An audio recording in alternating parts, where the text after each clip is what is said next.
Le premier enregistrement sonore de l'histoire date de 1877. Tout le monde se souvient de la première fois où ils ont entendu un phonographe jouer. Ce n'était pas simplement de la musique. C'était une immersion dans un monde où le passé pouvait être ressuscité. Imaginez, en 1877, quand Thomas Edison a fait entendre les premières notes à travers cet appareil, un silence plein d'étonnement a envahi la pièce.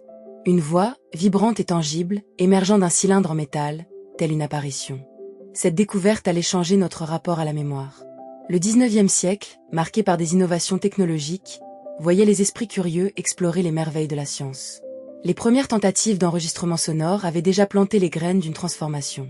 Les gens, rassemblés, étaient captivés par la magie des spectacles de musique live, mais ces moments étaient éphémères.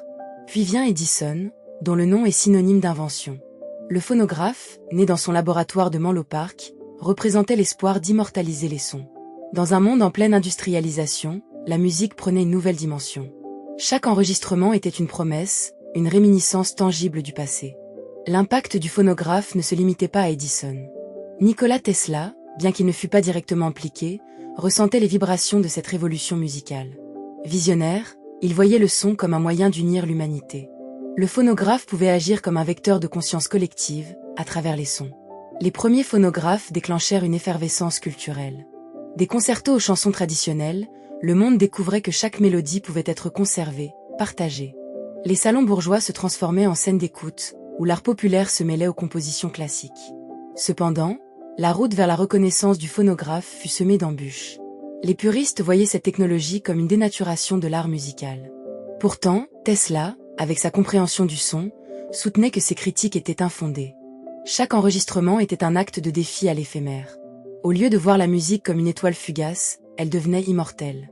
Les entreprises se mirent à produire des enregistrements. Les premiers disques vinyles émergèrent, apportant une qualité sonore améliorée. Les artistes commencèrent à enregistrer leurs œuvres, et le phonographe incarnait un accès à l'âme créatrice des artistes. Ce qui avait commencé comme une invention se transforma en industrie, et les rouages du divertissement moderne s'enclenchèrent. Toutefois, cette technologie soulevait des questions éthiques. Qui possédait la musique? Cela, encore une fois, plaidait pour une vision où la musique serait un bien commun, accessible à tous. Le phonographe s'érigeait en miroir de notre identité collective, révélant notre soif de souvenirs. En capturant la musique, il nous permettait de revisiter nos émotions. La technologie de l'enregistrement était une révolution culturelle, transformant notre rapport à l'art et à la mémoire. Le phonographe, invention phare de Tesla, mettait fin à la volatilité des récits transmis oralement, offrant un moyen de conserver nos expériences auditives. Dans les années 1890, la magie du phonographe fascinait les foules. Les enregistrements apportèrent une dimension inédite à la culture populaire, transformant la musique en expérience démocratique. Les maisons se remplissaient de musique, offrant une plateforme pour la diversité sonore. Cependant, Tesla devait faire face au scepticisme de ses contemporains. Les premiers enregistrements de qualité inférieure limitaient leur adoption. Les critiques, réticents à abandonner les concerts en direct, voyaient dans le phonographe une menace pour l'art traditionnel. Pour Tesla, ces critiques étaient décourageantes, mais il poursuivit ses recherches, persuadé de l'impact de son invention. Un tournant décisif intervint lors d'une démonstration publique au début de l'année 1892. Tesla joua un enregistrement de musique classique, suivi d'un discours captivant au Carnegie Hall. Ce moment démontra l'impact émotionnel des enregistrements sonores. Les spectateurs réalisèrent qu'ils pouvaient revivre des expériences perdues. L'assemblée, composée de scientifiques, d'artistes et de membres de la haute société, fut transportée. Un silence respectueux se répandit lorsque les premières notes d'un concerto de Beethoven résonnèrent à travers l'appareil. La magie de la technologie était palpable, un écho de ce que fait la musique pour l'âme humaine. Ce fut un moment charnière, déclenchant une passion pour les enregistrements qui allait transformer la culture musicale.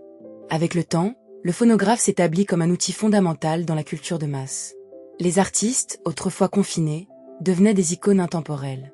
Ainsi, le phonographe modifia notre rapport au temps, à la mémoire et à l'identité. Chaque note, chaque silence, résonnait comme un écho de notre humanité partagée. Ce moment marqua le début d'une ère où les sons du passé pouvaient être entendus à nouveau. Le phonographe a ouvert un dialogue entre le passé et le présent, une connexion que nous chérissons aujourd'hui. Cette invention a transformé notre rapport au temps et à la culture, capturant l'intangible et laissant un écho des âges passés. Les années 1890 furent une période charnière. À New York, des salons se remplissaient, et des quartiers entiers, tels que Harlem, commençaient à vibrer au rythme des enregistrements de jazz qui, pour la première fois, atteignaient les foyers des Américains ordinaires. À Paris, Les artistes de Montmartre cherchaient à capturer l'essence du monde qui les entourait. Le phonographe devint un outil d'expression, un moyen de s'exprimer au-delà des frontières géographiques. C'était un moment où l'art et la technologie se fondaient, et Tesla, de son laboratoire à Wardenclyffe, observait avec attention. Son rêve d'une communication à distance à travers l'éther prenait doucement forme.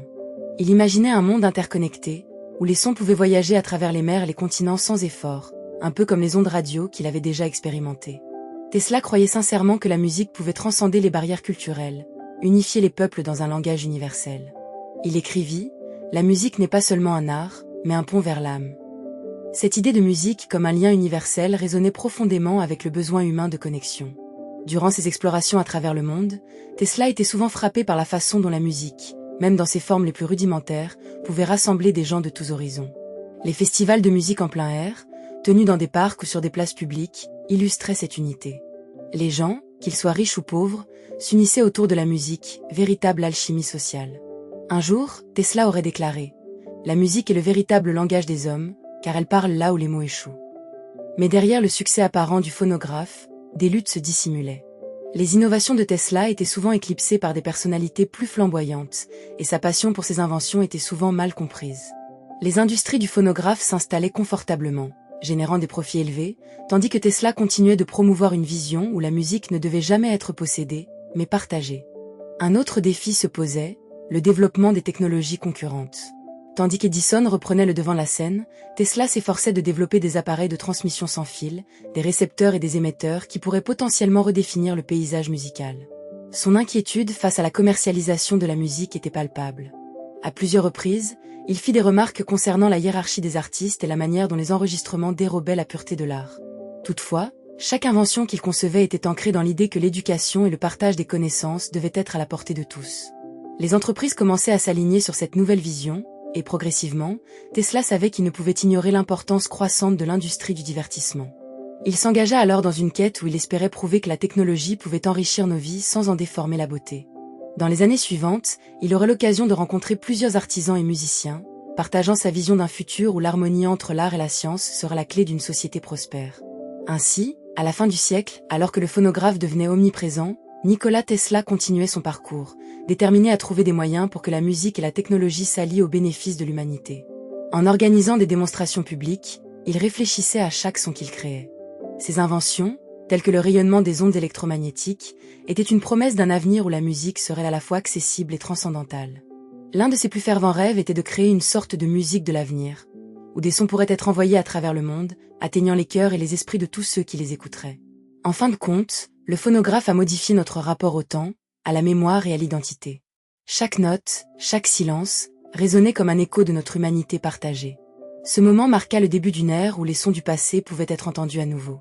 Le phonographe a ouvert un dialogue entre le passé et le présent, une connexion que nous chérissons aujourd'hui. Cette invention a transformé notre rapport au temps et à la culture, capturant l'intangible et laissant un écho des âges passés. Aujourd'hui, les innovations technologiques ont parcouru un long chemin, mais l'esprit du phonographe demeure. Chaque génération aspire à l'authenticité, à des sons qui racontent une histoire. La véritable influence du phonographe s'étend au-delà de la musique. Il a changé l'éducation, la communication et notre perception du temps. Avant son invention, la voix humaine était éphémère. Avec le phonographe, elle a été matérialisée, rendant possible l'écoute de discours historiques. Tesla, en visionnaire, croyait en un monde où la technologie servirait le bien commun. Chaque invention porte une empreinte et une responsabilité. Alors que nous profitons des avancées, nous devons interroger l'impact de nos choix. Comment engageons-nous avec nos technologies? Le phonographe a démocratisé l'art de l'écoute. Cependant, avec cette accessibilité vient une responsabilité. Chaque note, chaque mot porte des histoires. Honorer cet héritage peut nous inspirer à créer un monde qui privilégie l'humanité. Face aux défis modernes, soyons vigilants. Soyons les architectes d'un avenir où chaque voix trouve résonance. Le véritable héritage du phonographe est d'avoir éveillé l'espoir d'une harmonie collective.